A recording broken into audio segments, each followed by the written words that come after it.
En esta oportunidad, en este segundo video, ampliaremos los conceptos que habíamos visto en el primer video sobre la globalización. No los voy a repetir, acá les dejo la tarjeta para que puedan ir entonces a refrescar conceptos de lo visto anteriormente. Acá está el libro Next de Alessandro Barico, un autor de ficción que se adentra entonces en el mundo de lo ensayístico y de la argumentación para tratar un tema que a él le generó mucha expectativa, le generó mucha curiosidad e incertidumbre a partir entonces de el ataque terrorista a las Torres Gemelas en Manhattan. Bien, ¿qué es lo que nosotros vamos a ver en este segundo video? ¿Cuáles son los conceptos que vamos a analizar? Bueno, en primer lugar, ¿qué es lo que legitima políticamente la posibilidad de que el capital financiero entonces se mueva generando la globalización? En este caso estaríamos hablando de los tratados y de los acuerdos preferentemente instaurados por el G8. El segundo concepto que vamos a manejar es la oposición, el choque de fuerza o de fuerzas ante estos tratados que están dominados y guiados entonces por una élite de países que intentan dominar el mundo. Ya sabemos que estos países, la mayor parte, pertenecerán al mundo anglosajón. Estos grupos de fuerza es lo que se conoce como los antiglobalistas o los antiglobalización. Son grupos que surgieron en el año 98, 99, principios del 2000, obviamente en Estados Unidos, y que no es necesario aclarar que estos grupos son de tendencia izquierdista, ecologista, comunista, socialista y demás.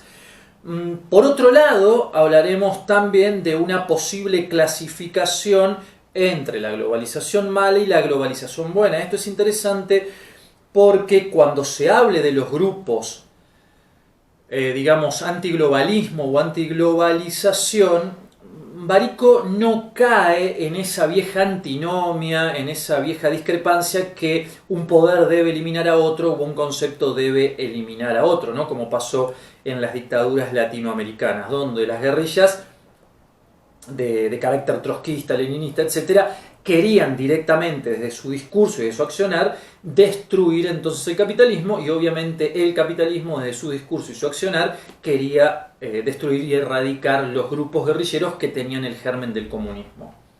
En este caso, Barico no se asienta en esta dicotomía, en esta antinomia tan brutal, sino que él entiende que lo que cabría es metamorfosear, cambiar, modificar un poco el concepto de globalización sin destruirlo y pasar de una globalización mala a una globalización buena, que es lo que veremos dentro de un ratito. Y los últimos dos conceptos que maneja Barico en este excelente libro es el concepto de marca como símbolo de un mundo ideal, ¿no? Las marcas establecidas a partir de las multinacionales y la idea de homogeneización cultural que también estaría dentro entonces de la dinámica de las multinacionales, sus marcas, sus símbolos, y cómo la homogeneización cultural sería un fenómeno de disminución de lo aristocrático, de lo único, ¿no? Esto se va mucho en el arte del siglo XIX, que cuando vienen las vanguardias intentan destruirlo, ¿no? Pero no dejaría de ser esta homogeneización cultural una producción de arte consumista e industrial para todos los gustos. De esto se trata la globalización, ¿no? Si hablamos de dinero es porque ese dinero surge de la venta y del consumo masivo. Entonces, estos conceptos son los que vamos a analizar en este segundo y último video. En el anterior video establecí la diferencia entre el poder real y el poder político. En este segundo video estaremos analizando los artículos 2 y 3 de la selección entonces que darán lugar al libro de Next.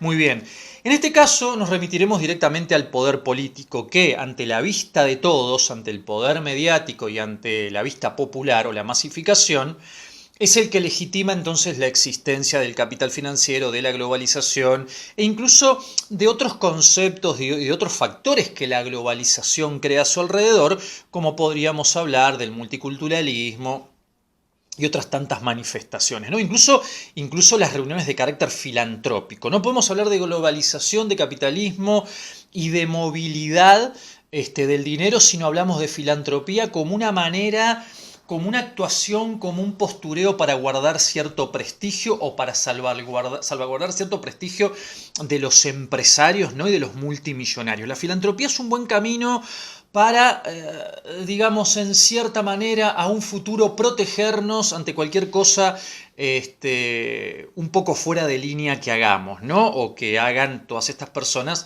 que manejan el mundo. Entonces, cuando hablamos del poder político, como dije anteriormente, el poder político recibe órdenes, recibe instrucciones de un poder real que se mantiene oculto. Este poder político está comandado por las 8, yo diría 8, 10, 12 naciones más poderosas del mundo, pero en este caso Barico hablará o se referirá al G8, ¿no es cierto? Es decir, estamos hablando de Francia, el Reino Unido, preferentemente Inglaterra, Alemania, Italia, Japón, Rusia, Estados Unidos y Canadá. Este es el famoso G8 que se reúne cada 2 por 3 y que va a poner límites, va a instaurar nuevas cláusulas, nuevos tratados, etcétera, etcétera. Y el resto del mundo, el mundo periférico, el tercer mundo, el segundo mundo, tendrán que acatar e ir a la cola entonces de lo que el G8 diga. Yo hablé recién de 12, ¿no? 11, 12 países, bueno, porque acá deberíamos incluir a la China hoy. No podemos dejar a la China fuera, deberíamos incluir a la India también, otra potencia de carácter industrial y nuclear y armamentístico también, ¿no? Pero digamos que todavía, por eso forman el BRIC, ¿no? Son países en desarrollo, están 1 o 2 escalones por debajo de lo que son las superpotencias, preferentemente Rusia y Estados Unidos. Muy bien, Barico entonces afirmará que la globalización en tanto fluidez, expansión y acumulación de dinero dependerá de lo que este grupo promulgue, ¿no? O propugne. Muy bien. Ahora, Barico dirá, y lo voy a leer acá, que la globalización tiene cosas muy negativas y por eso aparecerán entonces los grupos antiglobalistas o antiglobalización. Él dice lo siguiente, que en primer lugar la globalización hace que el dinero someta al Estado y someta a los ciudadanos. Esto está más que claro. Y dice, voy a explicar algunas características que tiene la globalización de manera negativa. Por ejemplo, la excesiva competitividad, ¿no? Estamos hablando que el más débil no sobrevive a esto y triunfa el más fuerte, que generalmente el más fuerte pertenece a un grupo reducido. Es decir, acá lo que se está planteando es una clara teoría darwiniana, ¿no? La supervivencia del más apto. Por eso también se habla de un capitalismo salvaje. Fíjense que no es fortuito, no es casual que se utilice el calificativo salvaje, porque claramente es un sinónimo o un emparentamiento con la vida de la selva, con la vida del bosque. El capitalismo salvaje. ¿Por qué? Porque en él, en sus dinámicas, sobreviven los más fuertes, que son los menos, y mueren los más débiles, que son la mayoría. Exclusión de los más débiles, ¿sí? En la famosa libertad de mercado. Elitismo, grupos reducidos de poder. Ley animal, de supervivencia del más fuerte o del más apto. Inhumanidad y explotación. Homogeneización cultural, que la trabajaré después. Y consumismo descontrolado. Yo le agregaría a esto los conceptos de idealización y lobotomización, ¿no? Pero no le corresponde el concepto de idealismo y lobotomización solamente ni a la derecha, ni a la democracia liberal, ni al capitalismo, ni al liberalismo, ni nada. La lobotomización y la idealización forma parte de cualquier partidismo, de cualquier fragmento político, ¿sí? Esto tiene que quedar bien claro. Pero bueno, Alessandro Barico se inclina a verle estas características negativas a la globalización, al corporativismo y a las multinacionales. Muy bien, una vez que él nos dice esto, entonces es donde entrará a hablar de los grupos antiglobalistas o los grupos antiglobalización. Y yo quiero leer algo que él pone, que me parece muy interesante, porque parece en un principio pecar de ingenuidad y volcarse hacia estos dos conceptos, ¿no? O estas formas antinómicas de que un concepto destruye al otro, que un poder destruye al otro, y después sobre la marcha parece que lo arregla, ¿no? Quiero ver la parte cuando habla de los grupos, acá, los grupos antiglobalistas. Él dice: son antiglobalización estos grupos porque es un modo de intentar tener una mente libre. Voy a seguir leyendo y ahora voy a establecer la crítica a Barico. Son antiglobalización porque es un modo de intentar tener una mente libre, independiente, no hipnotizada por el bombo del poder. Tienen ganas de salirse del rebaño y de mofarse del pastor. A lo mejor, dice, estos grupos luego no saben muy bien qué es la globalización o no han razonado nunca verdaderamente sobre el asunto, pero lo importante es que se oponen. Esto es como el que dice no me gusta y cuando le preguntás por qué, no sé, no me gustan. Bueno, digamos que Barico dice que funcionan de esta manera, por lo tanto tendríamos que analizar, aunque no lo diga, que los grupos antiglobalistas o antiglobalización o son ignorantes o tienen intereses políticos de por medio o son jóvenes. Yo me inclinaría más por lo último. Son jóvenes, ¿no? Que se los ha, durante mucho tiempo, se los ha llamado jóvenes idealistas. No saben por lo que luchan, pero ellos van al frente, ¿no? Agarran antorchas, agarran piedras y luchan. Cuando les preguntan por qué están ahí, no lo saben. Y no es una cosa que esté diciendo yo, lo dice Barico en el libro, ¿eh? Ellos no tienen idea qué es la globalización, pero van y luchan contra eso. Pero por instinto montan un follón. Claro, tienen las hormonas alteradas, son demasiado jóvenes, entonces van y rompen lo que se les encuentra, pero no les preguntes por qué están luchando, ¿no? Acá es interesante porque miren lo que dice al principio, ¿no? Son antiglobalización porque es un modo de intentar tener una mente libre. Dijimos que los grupos de antiglobalización, antiglobalistas, son de la izquierda, son comunistas, son socialistas, son ambientalistas, son progresistas, y no quiero agregar el otro grupo que también pertenecen, ¿no? O sea que si yo destruyo la globalización, tengas en cuenta que yo la estoy criticando también, los aspectos negativos que tiene, pero digamos, volvemos a creer en estas utopías que ya tendrían que estar subsanadas y tendrían que estar superadas hace tiempo. Creer que salir de la globalización, del capitalismo, de la derecha, de las democracias liberales, e irme al otro lado, a los comunismos, es volverme una mente completamente libre, independiente. Bueno, es no haber leído nada, es no haber entendido nada. Lean El Gran Hermano, lean Rebelión en la Granja y lean varios tratados sobre Lenin, sobre Trotsky y Stalin. Bueno, mismo Corea del Norte ahora. Yo quise saber de dónde sacan que estar del lado de los comunismos y de los socialismos es ser libre e independiente.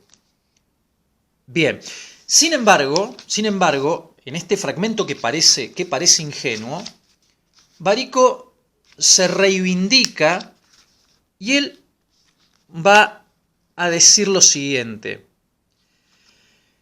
Significa preguntarnos si para vivir en un mundo más rico estás dispuesto a vivir en un mundo selectivo, competitivo, duro, en el que rige esencialmente la ley del más fuerte y donde los vencedores ganan y los derrotados pierden. Eso es lo primero que te pregunto. ¿Estás dispuesto a vivir en un mundo así? Bien. Si sirve para ayudaros en la respuesta, quisiera recordar que una gran parte del siglo apenas acabado estuvo dedicada a evitar un mundo de ese tipo. Nunca como en los últimos 100 años se buscó exactamente un modo de convivir y enriquecerse sin verse obligados a rendirse a la ley del más fuerte. Es decir, que Barico afirma que la globalización es posible si se la modula un poco. Es decir, lo que nosotros queremos es prosperidad, es riqueza, es bienestar, es comodidad, es salir de la situación de pobreza en la que la mayor parte del mundo se encuentra. Es decir, queremos movilidad social. Para eso necesitamos modificar la globalización mala que explota, que somete al hombre, etc. Debemos modificarla en una globalización buena. ¿Cómo hacemos esto? Modificando o arreglando ciertos tornillos que están flojos, pero no destruir el concepto de globalización y de capitalismo. Por eso digo que Barico se da cuenta, lo que pone 2 hojas antes, ¿no? Cuando habla de que ir por el lado del comunismo, de los socialismos, es ser libre, independiente, ¿no? Y que el individuo va a poder justificar si va a poder vivir, ¿no? Él dice, no queremos el comunismo, démosle una vuelta a la globalización, arreglemos la globalización porque dentro de todo lo que hay no es tan malo. O sea que entonces es el análisis que aparece de los grupos antiglobalistas, aparece entonces esa diferenciación entre la globalización buena y la globalización mala, simplemente habría que ajustar un poco los tornillos en sus dinámicas, y terminará el libro hablando de las multinacionales y de las marcas y de la homogeneización cultural. Con respecto a las marcas se plantea lo siguiente: si nosotros sabemos que las grandes marcas más representativas, como Nike, Adidas, Puma, McDonald's, Coca-Cola, ¿no? Y tantas otras, son el producto de una explotación salvaje, de una explotación inhumana, ¿no? ¿Por qué a sabiendas de esto, por qué a sabiendas de esta teoría, nosotros igualmente seguimos consumiendo sus productos? No de manera inconsciente ni hipnótica, ¿sí? A nosotros no es que cada vez que vamos a comprar un pantalón Levi's o una zapatilla Nike, digamos, se nos pone algún narcótico que nosotros no podemos razonar lo que hacemos. No.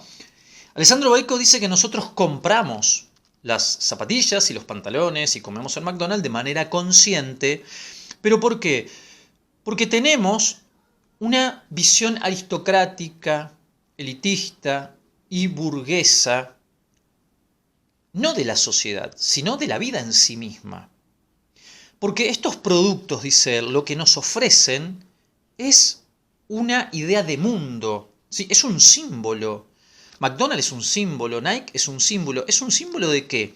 De competitividad, de selectividad, de esfuerzo, de refinamiento, ¿sí? De aristocracia o de burguesía, que, digamos, no es lo mismo que una marca random. Eso es lo que nos ofrecen las multinacionales. Nosotros lo sabemos. Ahora, ¿cuándo no queremos vivir en ese mundo aristocrático, burgués y elitista? No queremos vivir desde el discurso, no queremos vivir desde el postureo, no queremos vivir desde la actuación, porque ser filántropo, ser igualitario, ser esto, ser lo otro, queda bien ante las cámaras. Pero si fuese así, ese discurso no se corresponde nunca con la realidad, porque ¿cuántas personas llenan los shopping? ¿Cuántas personas consumen a diestra y siniestra? ¿Cuántos millones de dólares facturan estas empresas? ¿Y cuántos miles de dólares o de pesos, digamos, las personas tienen adeudados en sus tarjetas de crédito? Es decir, porque predomina el mundo ideal, el símbolo. Nike nos ofrece algo que una zapatilla cualquiera no puede ofrecernos. Adidas nos ofrece algo que una marca random no puede ofrecernos. Eso por un lado. Y el concepto de homogeneización cultural también. La homogeneización cultural tiende siempre hacia abajo. Es una producción cultural industrial que separa al público en dos. En el público aristocrático, que compra un disco de música clásica, que compra un libro de un escritor famoso, pero lo que está comprando es el estatus, es el símbolo, es la idea de alguien que pertenece a. Y por otra parte, el otro grupo es el hombre masa del que hablaba Ortega y Gasset, que no logra entender a Beethoven, no logra entender a Kafka, no logra entender a Borges. Entonces, por otro lado, se le vende entonces fútbol, camisetas de fútbol, se le vende conciertos de rock and roll o conciertos masivos, se le venden álbumes de figuritas, ¿no? Toda esta cosa es masificada, hay una homogeneización cultural que deja bien a unos y a otros. Pero en definitiva, la globalización lo que hace es a todos venderle un mundo ideal al que quieren pertenecer. Por más que nosotros entonces tengamos la noción de que todos estos productos son producidos bajo un contexto de producción, de explotación y de inhumanidad, cuando abrimos el paquete, cuando los tenemos en nuestras manos, tenemos un mundo al que, lo neguemos o no, queremos pertenecer. Ese es el último concepto entonces con el que cierra Barico su libro, Next.